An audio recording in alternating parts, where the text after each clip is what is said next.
Hello विद्यार्थी मित्रांनो, तर आपले सर्वांचे जे आहे प्रिलियमची जे परीक्षा आहे ते चालू आहे। तर कोणाकोणांची जे आहे सराव परीक्षा क्रमांक 1 चालू आहे, कोणाची 2 चालू आहे, तर आता सराव परीक्षा क्रमांक 3 ही होईल। तर मुलांनो, मी तुमच्यासाठी आज जे आहे मराठी मीडियमसाठी जे महाराष्ट्र बोर्डचं मराठीचं जे पेपर आहे त्याचा एक नमुना मी तुम्हाला दाखवित आहे की कसं आपल्याला तयारी करायची आहे। मी संपूर्ण माहिती या व्हिडिओमध्ये सांगेन की तुम्हाला कसं कसं ते पेपर पूर्ण लिहायचं आहे आणि पेपर टायमिंग वगैरे कसं कव्हर करायचं आहे।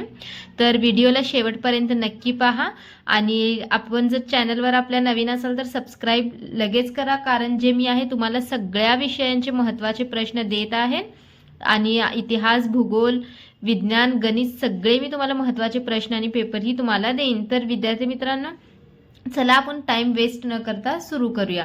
तर पहिला विभाग बघा मित्रांनो, आपल्याला असतो विभाग 1 म्हणजेच एक गद्य विभाग असतो, हे असतो 18 मार्कांसाठी। तर मुलांना खूप काही मुले काय करतात की फक्त हुडकत बसण्यात वेळ घालवतात आणि त्यांचा पेपर कव्हर होत नाही। तर पेपर कसं कव्हर करावा ह्याचे पण मी तुम्हाला टिपा सांगेन, तर व्हिडिओला शेवटपर्यंत पहा। तर मुलांना हे जे आहे 18 मार्क्ससाठी असतं, ह्याच्यामध्ये तुम्हाला पॅरेग्राफ दिलेलं असतं। हे पॅरेग्राफ तुमच्या पुस्तकामधलं असतं। तर पुस्तकमधलं पॅरेग्राफ हे मुलं काय करतात, हे पॅरेग्राफ पूर्ण वाचत बसतात, मग नंतर कृती सोडवायला घेतात। तर विद्यार्थी मित्रांनो, असं करू नका। पहिला बघा, हे तर कृती बघा, कारणे लिहा। तर असा तुम्हाला मुद्दा कुठे दिसतो, आजी सक्त पहारी घ्यायची, तर हे असं मुद्दा फक्त बघायचा आणि भर भर भर एक नजर ह्याच्यावर टाकून घ्यायची। असा मुद्दा कुठे दिसतोय आपल्याला, असा मुद्दा जिथे दिसेल तिथे थांबायचं, उत्तर लिहून घ्यायचं। मग त्याच्यानंतर हे पण जर दुसरा प्रश्न जे असतो पर ते पण, आता आजीने केलेल्या कामाच्या वाटण्या, तर वाटण्या ह्याच्यातला कुठलाही एक शब्द, वाटण्या जर हे मेन शब्द मला वाटण्या वाटतंय, तर वाटण्या ह्याच्यामध्ये कुठं आहेत, भरभर असं एक नजर फिरवणार, बघणार इथं, तर जिथं मला दिसते त्याच्या पुढेच त्याचा आन्सर असणार। तर विद्यार्थी मित्रांनो, तर असं तुम्ही पेपर लवकर लवकर लिहू शकता, टाइम वेस्ट करत बसू नका। त्याच्यानंतर आपण हे पेज नंबर 2 वर जाऊया, सोमत असतं। तर सोमतमध्ये मुलं, खूप काही मुलं मी असं पाहिले आहेत जे माझ्यापाशी पण येतात, तर ते मुलं काय करतात, सोमत सोडून देतात। आणि बघा मित्रांनो, जर तुम्हाला 3 मार्क्ससाठी प्रश्न असेल तर तुम्हाला 6 मुद्दे लिहावे लागणार, 2 मार्क्ससाठी असेल तर 4 मुद्दे लिहावे लागणार। तर आता इथं सोमत 3 मार्क्ससाठी असतो। तर आता काय आहे ते, एकत्र कुटुंब पद्धत फायद्याची याबद्दल तुमचे विचार स्पष्ट करा। तुम्हाला जे वाटते ते ह्या प्रश्नावरून तुम्ही लिहू शकता। असं सोमत म्हणजे ह्याच्यामध्ये आपलं मत मांडायचं असतं। तर मुलांना ह्याच्यामध्ये तुम्ही काहीही लिहू शकता, तर ते तुम्हाला मार्क तिथं द्यायलाच पाहिजे एक्झामिनरला। म्हणून जे सोमतचा जे प्रश्न असतो ते तुम्ही सोडूच नका, कारण खूप मुलं सोडतात, तर ते प्रश्न सोडू नका। काहीही तुम्हाला वाटू दे, त्याच्याबद्दल 4 ते 6 मुद्दे लिहिण्याचा प्रयत्न करा, तर तिथं तुम्हाला नक्कीच मार्क्स भेटणार। तर त्याच्यानंतर बघा मित्रांनो, हे जे आहे खालील उतार्याच्या आधारे सूचनेनुसार कृती करा। जे आपण 18 मार्क जे पाहत आहेत ते ह्याच्या पुढचंच आहे।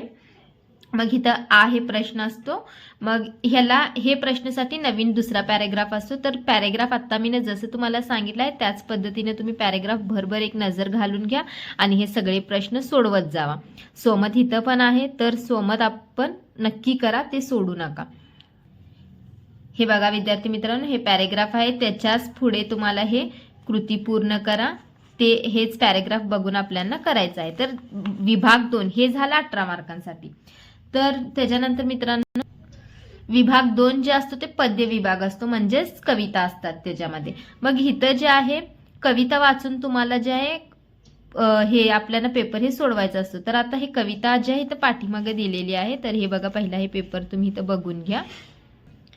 हे बघा, हे इथं असं कविता दिलेली आहे। तर कविता ह्याच्यात मुलं म्हणजे खूप घाबरतात आणि इथं तुम्हाला असं वाटतं की आम्हाला कविताचं सेक्शन जे आहे ते अवघड जातं। तर काही नाही मुलांना, थोडं तर तुम्ही त्या प्रश्न जे विचारतात थोडं फार तर लिहित जावा, प्रश्न असंच मोकळा सोडू नका। आणि नाही जर आन्सर भेटत असेल तुम्हाला तर ते प्रश्न सोडून द्या। नाही जर भेटत असेल तर मुलं काय करतात, खूप वेळ त्याच्यामध्ये घालवत बसतात। ते तसलं काय प्रकरण करू नका, कारण ते तसलं एकच क्वेश्चनच्या पाठीमागे जर तुम्ही लागत बसलं तर तुमचं पेपर जे आहे कव्हर होणार नाही। तर जास्त ते जास्त एक पॅरेग्राफ सोडवण्यासाठी तुम्हाला 5 ते 7 मिनिटात तुमचं एक पॅरेग्राफ म्हणजे 4 प्रश्न सोडून झाले पाहिजे 5 ते 6 मिनिटात.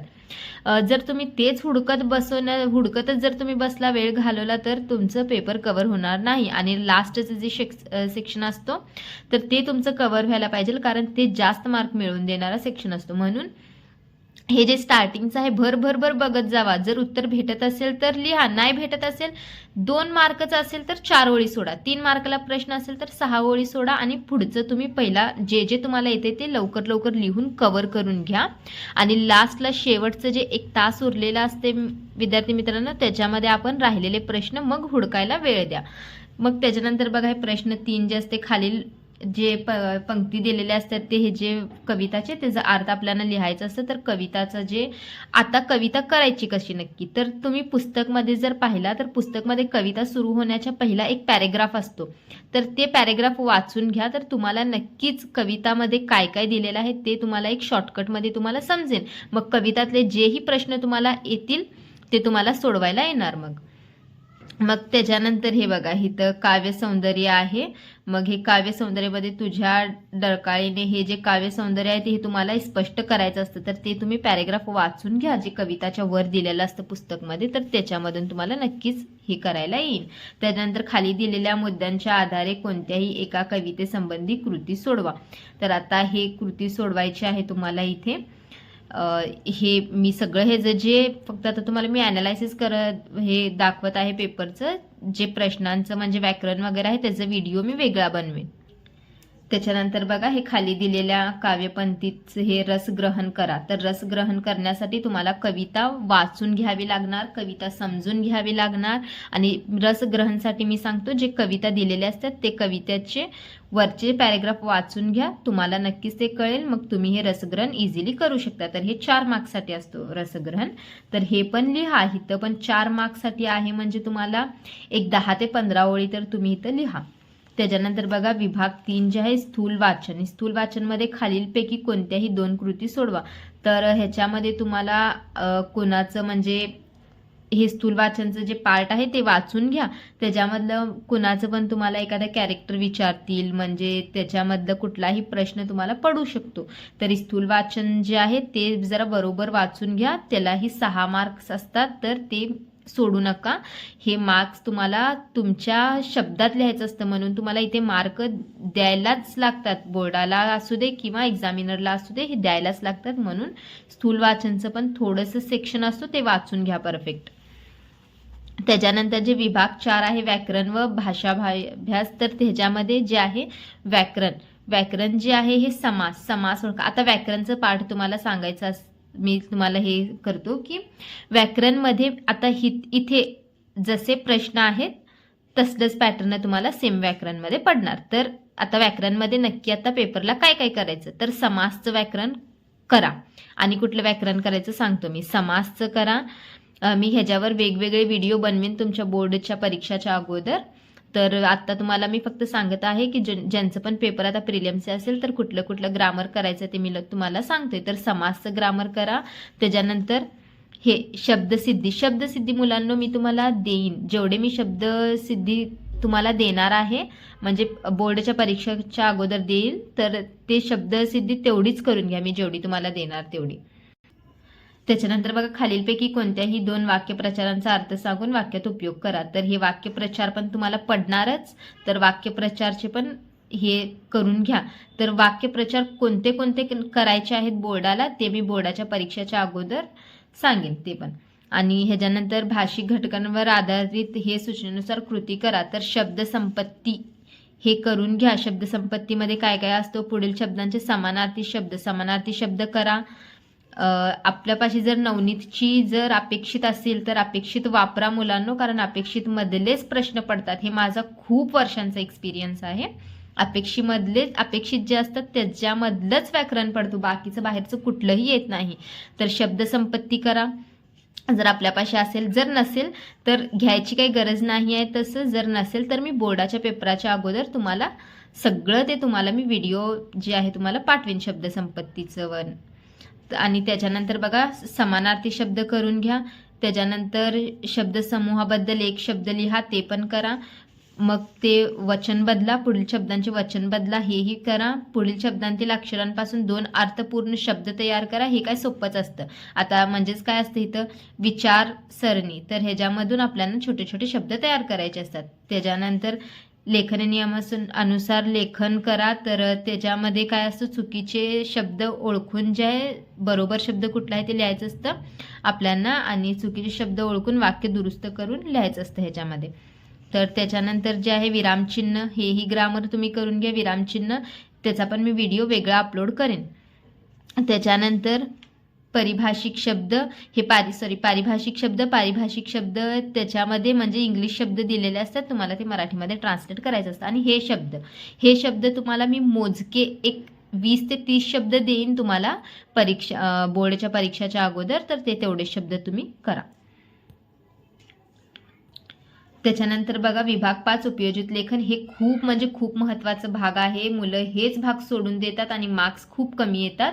तर पहिला मुलांनो हे भाग तुम्ही करून घ्या. मी तुम्हाला रिक्वेस्ट करतो की हे भाग सोडू नका, कारण ह्याच्यामध्ये तुम्ही काहीही लिहा, तुम्हाला मार्क्स एक्झामिनरला द्यावाच लागणार. कारण पाठीमागचं आपण जेवढं सगळं बघितलं, पॅरेग्राफमध्ये तुम्हाला हुडकायला टाइम जातो, पण हे असं नाही. ह्याच्यामध्ये तुम्ही मनानं भर काही लिहू शकता त्याच्यानं रिलेटेड, तर तुम्हाला मार्क्स इथे भेटणारच.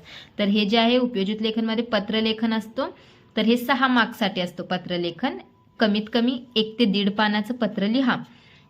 मग इथं तुम्हाला हे विद्यार्थी प्रतिनिधी या नात्याने शाळेमार्फत विद्यार्थी सहलीसाठी ST गाड्यांची विनंती करणारे पत्र, एक विनंती करणारे पत्र असतो. आणि सहलीला जाण्यासाठी वेगवेगळ्या मार्गाची व दरांची माहिती मागविणारे पत्र व्यवस्थापकांना लिहा. तर पत्र सोडू नका, पत्र तुम्हाला जे सोपं पडेल त्याच्यामधलं करा. आणि पत्राचं ही व्हिडिओ मी बनवेन वेगळंच.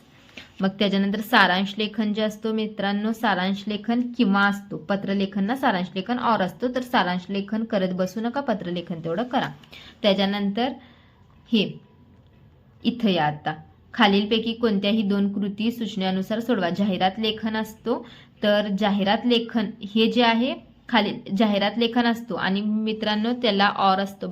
जाहिरात लेखन आणि जाहिरात लेखनला और, जाहिरात लेखन, बातमी लेखन आणि कथा लेखन 3 मधले तुम्हाला बघा किती, तुम्हाला 2 कृती सोडवायच्या आहेत. 3 पैकी 2 कृती सोडवायच्या आहेत. तर मी तुम्हाला सल्ला देईन की जाहिरात लेखन करा, कारण जाहिरात लेखनला वेळ जात नाही, कमी वेळ म्हणजेच ॲडव्हर्टाइजमेंट वेळ कमी जातो. तर जाहिरात लेखन करा. आणि बातमी लेखन आणि कथा लेखन मधलं तुम्हाला बघा कुठलं सोपं वाटतंय ते तुम्ही करा. मला तर असं वाटतं की बातमी लेखन सोपं असतं, थोडक्यात ते आवरून जातं, तर ते करा. हे बघा किती मार्क्सला असतो मित्रांनो, 10 मार्कला, म्हणजे 5-5 मार्क्ससाठी असतो. 1 पेज तर कंपल्सरी तुम्हाला तुमचं व्हायला पाहिजे, 1 पेजच्या पुढंच जायला पाहिजे तसं पाहिलं तर कमीत कमी 1 पेज तर लिहा त्याचं. जाहिरात काय एका पेजवरच बसते. आणि बातमी लेखन आणि कथा लेखन मध्ये बघा तुम्हाला जे सोपं वाटतं ते तुम्ही तुमच्या मनानं करा. त्याच्यानंतर लेखन कौशल्य, हे जे लेखन कौशल्य असतो हे 8 मार्क्ससाठी असतो. ह्याच्यामध्ये पण तुम्हाला खालीलपैकी कोणतीही एक कृती सोडवा. तर हे एक कृती जी आहे इथे काय काय दिलेलं आहे बघा मित्रांनो तुम्हाला, प्रसंग लेखन, आत्मकथन आणि ह्याच्यानंतर वैचारिक लेखन. तर मला असं वाटतं की आत्मकथन सोपं असतं, तर आत्मकथन तुम्ही करा ह्याच्यामधलं. आता आत्मकथन म्हणजे नक्की काय असतं, तर आत्मकथन म्हणजे आता कोण, अंगणचं आत्मकथन इथं तुम्हाला लिहायचं आहे. तर अंगण स्वतः आपल्या भाषेत सांगणार, म्हणजे मी अंगण आहे, मग माझं असं असं महत्त्व आहे, माझे म्हणजे मला कसं कसं तुम्ही सांभाळायला पाहिजे, असं अंगण स्वतः बोलत आहे, त्याला आपण आत्मकथन म्हणतो. तर आत्मकथन लिहा, ते सोपं जाईल. आणि तुम्ही जर फक्त अंगणची आत्मकथा असं हेडिंग पण टाकलं तर तुम्हाला 1 मार्क भेटून जातो, तर हेडिंगला 1 मार्क असतं. तर हे सगळं मी तुम्हाला सांगितलेलं आहे. तर पेपर तुम्ही मी सांगितल्यानुसार लिहा, तर तुमचं पेपर नक्कीच कव्हर होईल आणि तुम्हाला मार्क्सही भेटेन. आणि मी ह्याचे सगळे व्हिडिओ सेपरेट बनवणार आहे, तर तुम्ही टेन्शन घेऊ नका. आणि दुसरं तुम्हाला कुठलं व्हिडिओ पाहिजे ते तुम्हाला ते कमेंट करून मला सांगा, मी बनवेन.